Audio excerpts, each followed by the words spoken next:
Let's have a look at single stage microinverter circuit topologies, right?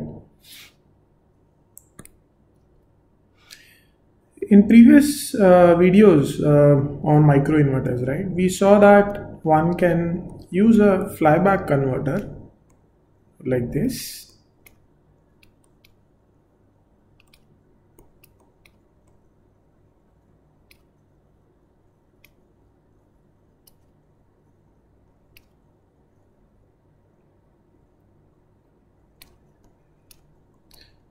Right, which switches, let's say, S1 and S2, right? Now S2, as we understand, in conventional flyback, it's just a diode, right? But for the time being, I'm just drawing it as a switch. So if one uses this circuit, right, then suitably controlling the duty cycle of the circuit, right? By duty cycle here, you can see that duty cycle is for S1 and S2 is complementary to S1, right? So by suitably controlling the duty cycle, one can generate an output voltage which is a rectified sine wave, right? By suitably controlling the duty cycle D, which will be a function of time. So if this is possible, and then one can have a quasi two-stage topology where you add one unfolding stage and you get a sinusoidal output, right? So you get an output AC. This is obviously one option. The other option, instead of adding the unfolding stages, can we use this circuit itself to create full sinusoid, right, instead of rectified sinusoid? So possibly no, right, because in this circuit you need to have output voltage positive, because if the output voltage is negative, right, then when S1 is on, the current will increase, right, dot will be positive. And when S1 is off and when S2 is on, still the voltage will be positive like this, right? And therefore the current entering the dot will further increase. So in both switches, S1 on condition and in S2 on condition, in both the conditions, the magnetizing current will keep on rising. It will never come down, right? So therefore for this circuit to operate as desired, the output voltage must be positive. But then we can do but the aim is to create negative voltage. So what we can do is, we can do minor addition in this circuit and modify it and create a circuit something like this, where the input voltage still remains the same.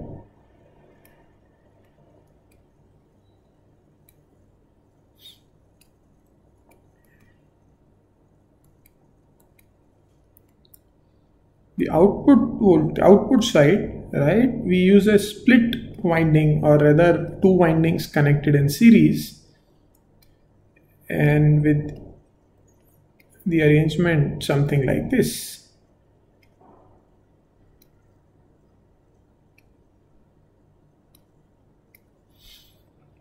Right, this is how does it operate. Let's assume that in the output we have some minimum load resistance R connected. So now how does this circuit operate? If you want to create an output voltage something like this, right, if this is the desired output voltage, then we understand that for the first half period, the output voltage will be positive. In that case, switch S1 and S2 can be used, and S3 would remain off throughout this 10 millisecond duration or 1 by 60 Hertz duration, right? So S1 and S2 operate complementary. So how does it work? When S1 is on, right, if I try to draw, let's say I show a fictitious I show a magnetizing inductance branch here, right, and this is the current that is flowing in the magnetizing branch current. So in the first half cycle, right, when S1 is on, right, and second period when S2 is on. So when S1 is on, the inductor current ILM will rise, right, And when S2 is on, in that case you can see that the output voltage is positive. We are talking about the first half cycle, and therefore dot becomes at a negative potential, right, with respect to the non-dot point, and thus the voltage across the inductor reverses, right, because the dot becomes a negative potential, and thus the magnetizing current reduces, right. Now it may come back to below, before the end repeat of the cycle it may come back to 0. In that case it will operate in discontinuous conduction mode, or it can come to 0. It may not come to 0. In that case it will operate in continuous conduction mode. So this way the energy can actually gets transferred from the input, it gets stored in the magnetizing inductance, and then it gets transferred to the output. And by suitably controlling the duty cycle T of t, right, we can control the energy fed to output capacitor, right, let me call it CO, and so some energy gets fed from here, from the left side, to the output capacitor, some energy goes out of the resistance.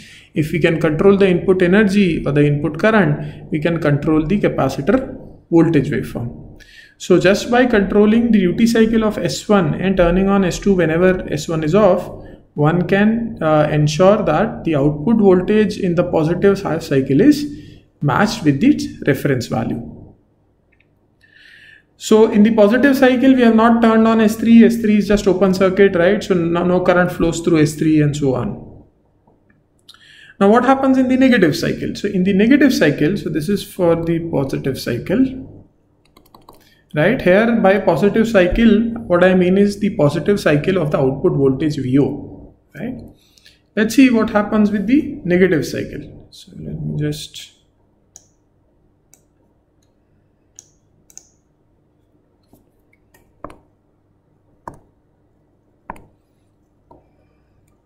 for the negative cycle, which is this one, I would use S1 and S3. Again, S1 and S3 would be complementary, but I would use the combination of S1 and S3, and S2 would remain off. Let's see what happens because of that. So I have S1 on, right, and then S1 is off and S3 is on, right. So we understand when S1 is on, S3 is off, right, and when S3 is on, S1 is off. What happens to the, let's say we also draw what happens to the voltage across the magnetizing inductor, and the third thing we can draw is the current in the magnetizing inductance. So when S1 is on, the voltage across the magnetizing inductance is nothing but equal to the input voltage V in, right. Current flows, magnetizing current increases, right, because it's a positive voltage applied across an inductor, right. The dot is at positive potential as respect to the other non-dot terminal, right. Both the secondary switches are open, so no current flows through any of the secondary switches. Now when S1 is off, right, and S3 is turned on, then what happens? So you see this is at a negative potential. That means this terminal through S3 comes at a negative potential. So this is how polarity appears across the winding. And dot is negative means on the primary side also dot becomes negative and this becomes positive. So if you see, what happens is the inductor now sees a negative potential as compared to the previous state. And exactly if you want to put a value, let's say this is N1, this is N2, and this is also N2. Right, so the exact potential that it would see during this period is VO multiplied by N1 by N2. Now VO is negative, therefore this potential is negative, and thus the current will reduce. So you see, again you can draw something like current increases and then it reduces, maybe it comes back to 0, maybe it does not. This is how the negative cycle operates. If you see in the negative cycle, when switch S3 is on, right, what is the path for the current flow? So the inductor magnetizing current is flowing in this way. So it is coming back in this direction. So it's leaving the dot. Current must enter the dot here. So current is actually entering the dot here. So that means current is flowing like this, current is flowing like this. And complete the loop, current is then flowing back through this path, which makes sense now because the load current is flowing in this direction, right? And to compensate for the load current, we have a positive current which is flowing in this direction, which is helping in charging this capacitor from the reverse polarity, and the load resistance is discharging this capacitor from the negative polarity.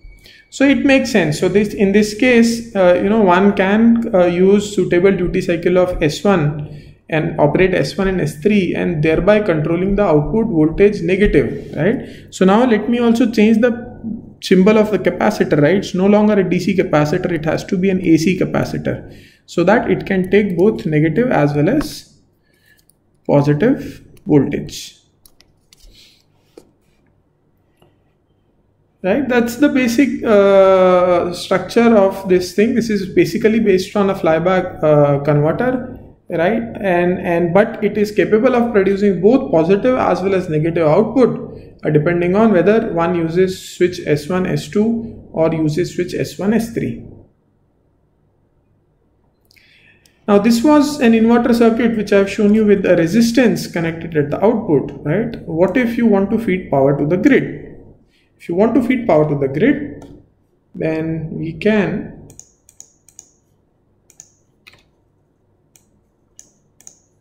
instead of using this resistance,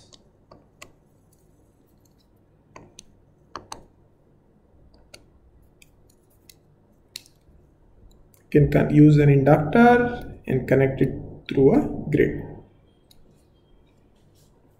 right? So this is VO, this is VG, this is the inductor connected because to connect between two AC sources there's a inductance connected.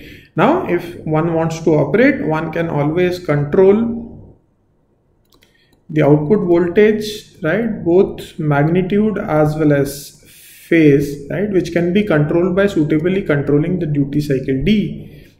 And once we control VO by adjusting magnitude of phase, we can control the current flowing into the grid also, right?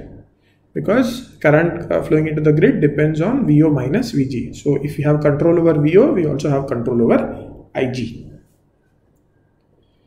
This way, this circuit then becomes a grid feeding microinverter, which is taking power from PV, right, and feeding power to the grid.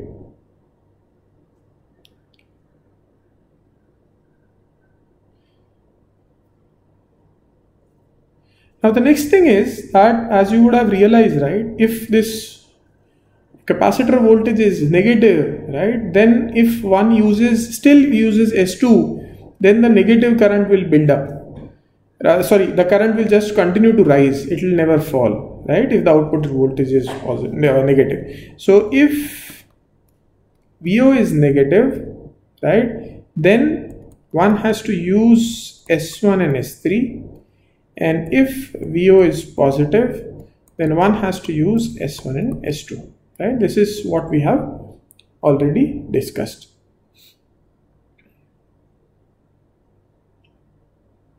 Now the next question is, the circuit looks good, looks fine, it seems reasonably, using lesser number of components and so on, and it seems like a single stage conversion also from low voltage DC to high voltage AC, I mean reasonably high voltage AC.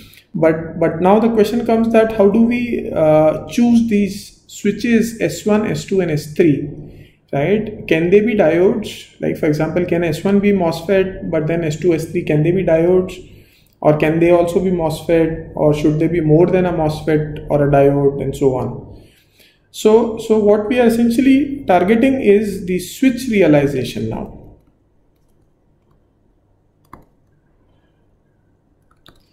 Right? To understand the basics, right, before you further proceed in this discussion, in this video, before going that, you can revise your basics about switch realization by watching one of the video, which is 7.1 titled switch realization, which is in the playlist titled basics of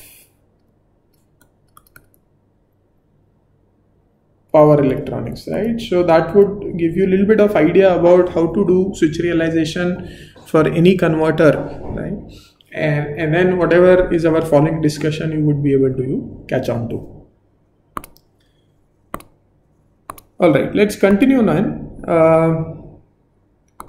Now how do I do switch realization? Let me assign some reference polarities, right, and then let me try to figure out the switch realization part.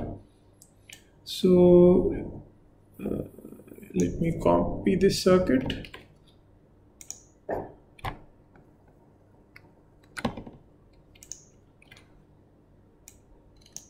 Let's take two categories. Category 1 is when we are operating when IG and VO are at unity power factor, right? When the current IG and the output voltage, they have, they are in phase.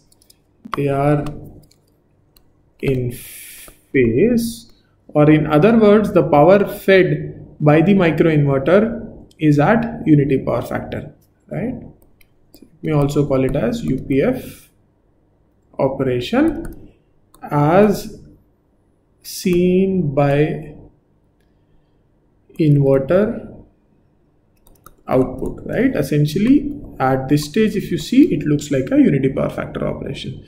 Obviously, if you look at the grid side, the power factor might not be unity, might be a little bit different because the energy requirement of the L also has to be met. But usually this inductor is very small. So if this is unity power factor, right, the other one would also be very, very close to unity power factor, right? For example, if left side you have power factor of 0.99, maybe right side you may have 0.98 or 0.975 or something like that, but pretty close.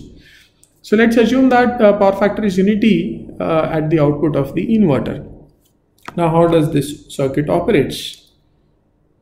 Or rather, how does now we, how can we choose these switches S1, S2 and S3?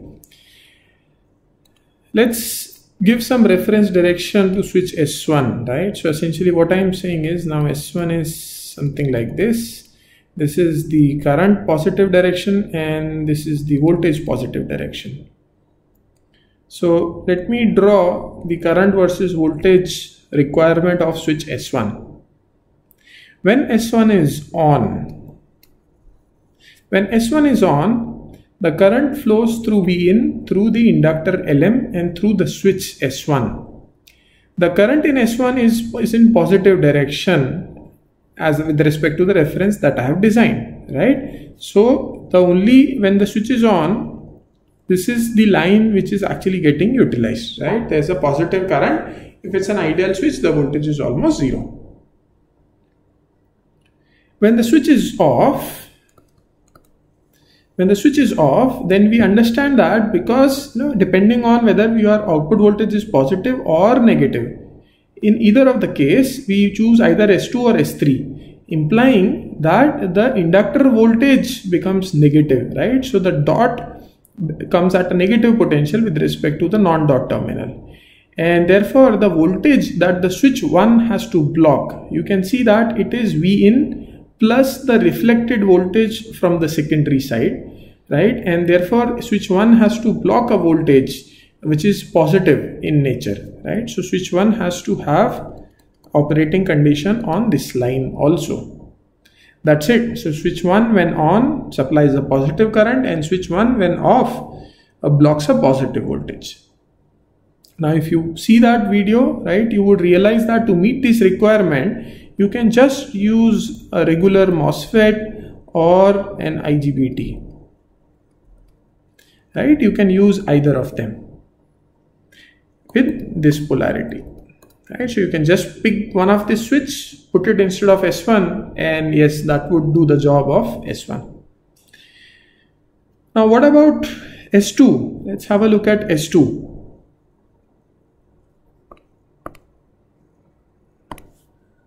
So for S2, let me define this as the reference current and voltage, right? So S2, this is the reference current and this is the reference voltage. Again, I'll try to do the same thing, that is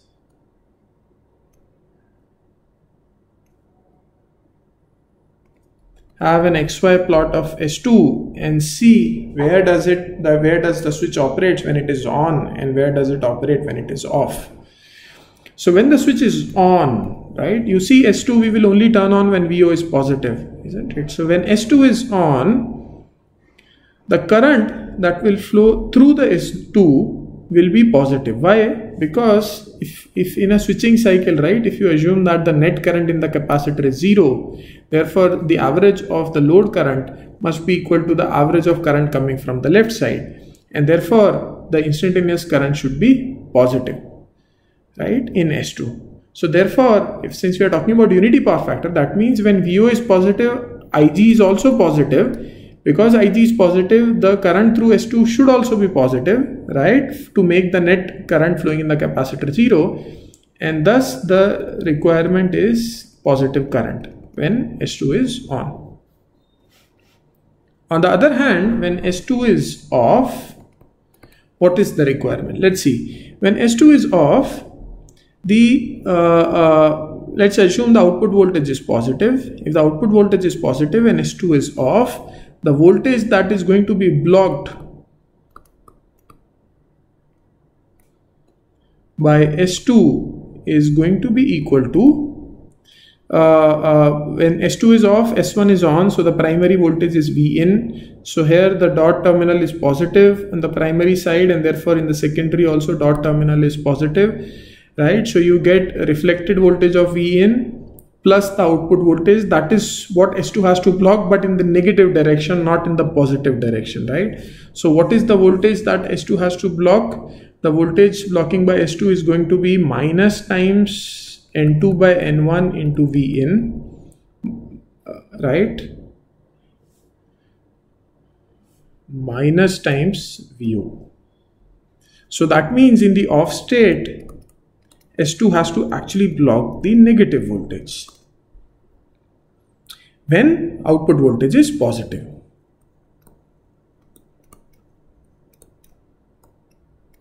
Now second case, when output voltage is negative, right, that means you understand S1 and S3 are actually, switching on and off. S2 is not switching, but still it is blocking a voltage. So how much voltage is it actually blocking?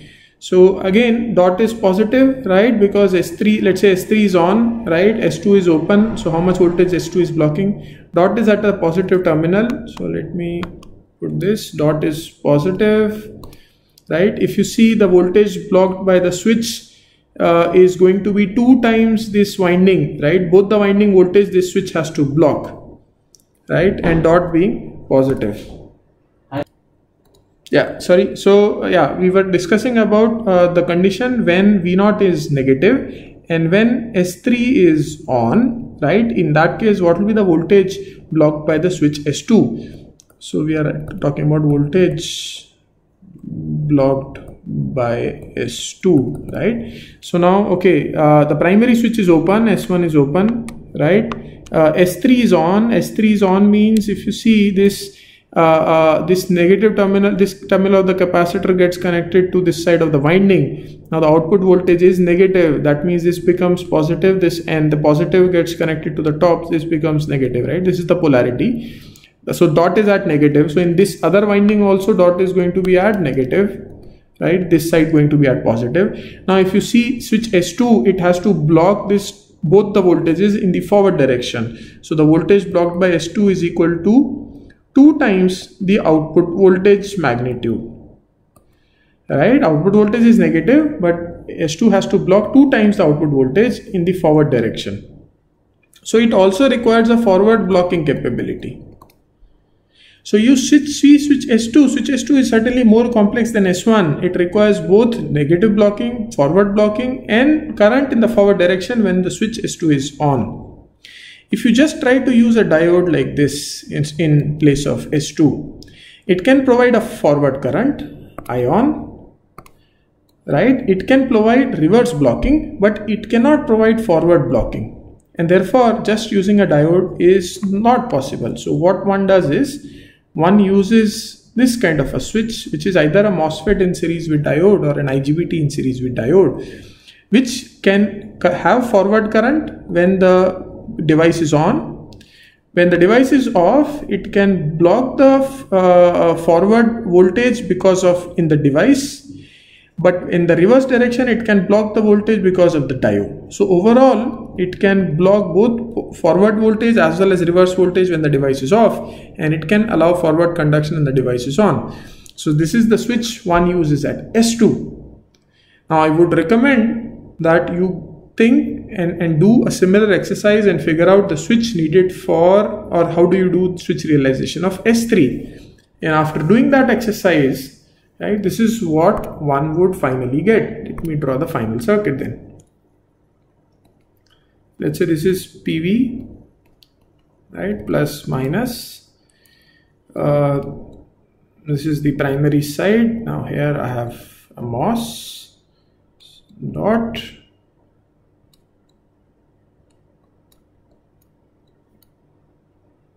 Here I have device in series with the diode.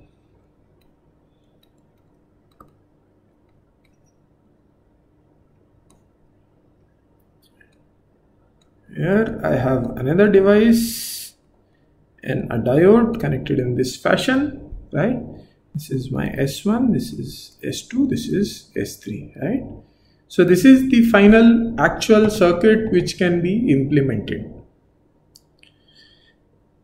right? So you see there's always trade-offs. So for example, here what has happened is, if you only wanted a unipolar output voltage, right, only positive CO, VCO or VO, in that case we could have just done with a diode D2. We don't need a switch S2, right? And therefore the conduction losses would be less. But here, you know, you have both devices which are conducting, so conduction losses may be more.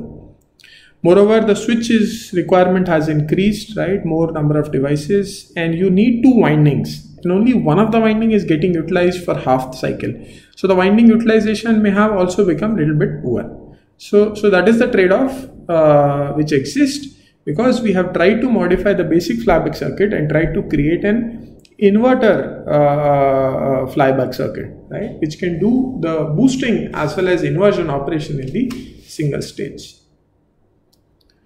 Now, if you remember, we were, doing this switch realization for the scenario 1, wherein we assume that Ig and V0 are in phase. What does it imply? It implies that whenever V0 used to be positive, right? Whenever V0 used to be positive, the current that is flowing from the switch also used to be positive because the load current was positive. But if we talk about all quadrant operation, right? All quadrant operation implies that you will have a condition where output voltage is positive, but then the grid current could be negative for some duration, right? So let's say non-unity power factor operation. In that case, you can have, let's say, output voltage as positive, but maybe the current could be, leading or lagging, and in either case, you can have a condition where sometimes the voltage will be positive and the current will be negative, right? Or the current could be positive and voltage could be negative. So the condition where V0 is greater than 0 and Ig is less than 0, or V0 is less than 0 and Ig is greater than 0, creates little bit of extra challenge in this circuit. What is the challenge? The challenge is that during this instant, if you see effectively what is the role of this circuit, this role of this circuit will become that you absorb power from this output capacitor and try to push it back to the source, right? And then source may have a bigger DC link capacitor which will actually absorb that power. So this circuit, because if V0 is positive, right, current is coming in, if this guy cannot absorb the current during this stage, then the output voltage becomes uncontrollable. Why? Because output voltage then depends on how much current is coming. And since this capacitor is small, right, its main purpose is to ripple out the high frequency component, this capacitor will get charged very soon and the output voltage will become uncontrollable. And therefore, to achieve, this operation or the 4-quadrant operation or the operation of non-unity power factor, that case this circuit has to have the capability of taking the power and feeding it back to the source. Right? That what does that require? That requires that when V0 is positive, right? Obviously we will be using combination of S1 and S2. We cannot use the combination of S3, but then we'll be using combination of S1 and S2, but the current, let me call it this current current I1 has to be negative. That is the only case when you can or one can maintain the output voltage. For I1 to be negative in this scenario, you would see that the switch S2 realization will change. Instead of the switch S2 realization being a diode and a switch, it has to become a 4-quadrant switch, something like this, right? Similarly, S3 realization would also change, and that will also become something similar like a 4-quadrant switch. This is called as a 4-quadrant switch because in earlier case there was only positive current requirement, right, and voltage blocking of both negative and positive, but now there is a requirement of negative current flow also. Therefore you need a 4-quadrant switch, right? You can, I would suggest that just give it a thought about this circuit operating in non-unity power factor and see if, you know, by replacing switch S2 with this new 4-quadrant switch, does it solve the purpose, or, you know, there are some additional challenges needs to be resolved. Now this is right. I have shown you an example where we have tried to modify a basic flyback circuit to achieve this inversion operation in a single stage. One can always think about ideas as to how to do something similar with, let's say, a forward converter, right, or a full bridge converter, right, and so on. So yeah, so this is again it's not a single converter, but it could be very well be a family of converters based on these basic principles.